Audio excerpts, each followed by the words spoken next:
Big boss Malayalam season 7 ഇന്നത്തെ episode സത്യം പറഞ്ഞാൽ എല്ലാവരെയും തന്നെ പൊളിച്ചടിക്കുന്ന ഒരു എപ്പിസോഡായിരുന്നു കേട്ടോ. അവിടെ എസ്കേപ്പ് അടിച്ചിരുന്ന ആകെ 2-3 പേരെ ഉണ്ടായിരുന്നുള്ളൂ. ബാക്കി എല്ലാത്തിനിട്ടും കൊടുത്തു എന്നാണ് എനിക്ക് തോന്നുന്നത്. ആ കൂട്ടത്തില് ഒതുക്കത്തിൽ ഒരു കൊട്ട് കിട്ടിയ ഒരു കണ്ടസ്റ്റന്റ് ആണ് ആദില. ആദിലെ നൈസായിട്ട് ലാലേട്ടൻ 2 കൊട്ട് കൊട്ടി അവിടെ ഇരുത്തുന്നുണ്ട്, അടിച്ചിരുന്നതെന്നൊക്കെ വേണമെങ്കിൽ പറയാം. ആദിലയോട് ചോദിക്കുന്ന ഇതാണ്, എന്റെ ദേഹത്ത് എന്നോട് ചോദിക്കാതെ തൊട്ടാൽ എന്റെ സ്വഭാവം മാറും എന്ന് പറഞ്ഞിട്ടുള്ള ഒരു കണ്ടസ്റ്റന്റ് ആണല്ലോ ആദില.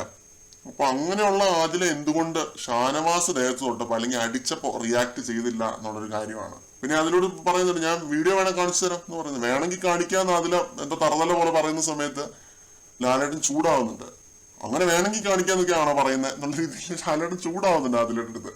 അതെനിക്ക് ഇഷ്ടപ്പെട്ടായിരുന്നു കേട്ടോ. കാരണം ആദില അവിടെ കളിച്ചൊരു ഇരട്ടത്താപ്പാണ് ലാലേട്ടൻ ആ പൊളിച്ചത്. ആ പൊളിച്ച് കൈ കൊടുത്ത പരിപാടിയായിരുന്നു. കാരണം ആദിലയ്ക്ക് ഫേവററ്റിസമാണ്, സെലക്റ്റീവാണ് ആദില, വളരെയധികം സെലക്റ്റീവ് ആണെന്ന് പറയേണ്ടിയിരിക്കുന്നു. അനീഷോ അക്ബറോ ആയിരുന്നെങ്കിൽ ആദില അത് വേറെ ലെവലിലേക്കുള്ളൊരു സീനാക്കിയേനെ. അവർ അടിച്ച ആ ഒരു കേസ് അത് ഞാൻ ലൈവിൽ കണ്ടിരുന്നില്ല. എപ്പിസോഡിൽ അത് ഡീറ്റെയിൽ ആയിട്ട് കാണിക്കുന്നുണ്ട്. ഈ ഒരു എപ്പിസോഡിനകത്ത് ആ വിഷ്വൽസ് ഇവരെ കാണിക്കുന്നതായിട്ട് നമ്മളെ കാണിക്കുന്നുണ്ട്. അപ്പൊ ഇത് കണ്ട സമയത്ത് അതിലെ ദഹിപ്പിച്ചൊരു ഹോട്ടം നോക്കുന്നുണ്ട് ഷാനവാസിനെ. അപ്പൊ ഇതിനെപ്പറ്റിയൊക്കെ ലാലേട്ടൻ വളരെ ഡീറ്റെയിൽ ആയിട്ട് എടുത്ത് ചോദിക്കുന്ന കണ്ടപ്പോൾ എനിക്ക് സന്തോഷം തോന്നി. കാരണം നമ്മൾ ഓർത്തത് ഇന്ന് പ്രോമോ കണ്ട സമയത്ത് ഇതൊന്നും ലാലേട്ടൻ ചർച്ച ചെയ്യില്ല എന്നാണ് ഓർത്തുകൊണ്ടിരുന്നത്. പക്ഷെ ഇതൊക്കെ ചർച്ച ചെയ്തു. അതിലയുടെ ഡബിൾ സ്റ്റാൻഡ് നല്ല ഒന്നാന്തരമായിട്ട് പൊളിച്ച് കൈ കൊടുക്കുന്നുണ്ട്.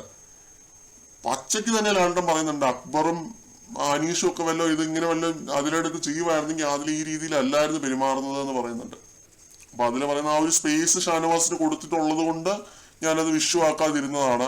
ഷാനവാസിനെ ആ ഒരു സ്പേസിലാണ് ഞാൻ വെച്ചിരിക്കുന്നത്, എന്റെ ബ്രദറാണ് എന്ന് പറയുന്നുണ്ട്.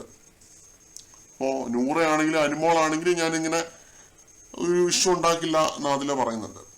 അപ്പൊ അതിൽ തന്നെ നമുക്ക് മനസ്സിലാക്കാൻ പറ്റും, ഷീ ഈസ് വെരി സെലക്റ്റീവ് ആയിട്ടാണ് അതില പലരുടെ അടുത്തും അവിടെ പെരുമാറുന്നത് എന്നുള്ളത് നമുക്ക് അതിൽ നിന്ന് തന്നെ മനസ്സിലാകും. അത് ലാലേട്ടൻ വളരെ മികച്ച രീതിയിൽ അത് പ്രേക്ഷകരിലേക്ക് എത്തിക്കുന്നതായിട്ട് എനിക്ക് ഫീൽ ചെയ്തു. കൂടുതൽ അപ്ഡേറ്റ്സുമായിട്ട് വീണ്ടും കാണാം.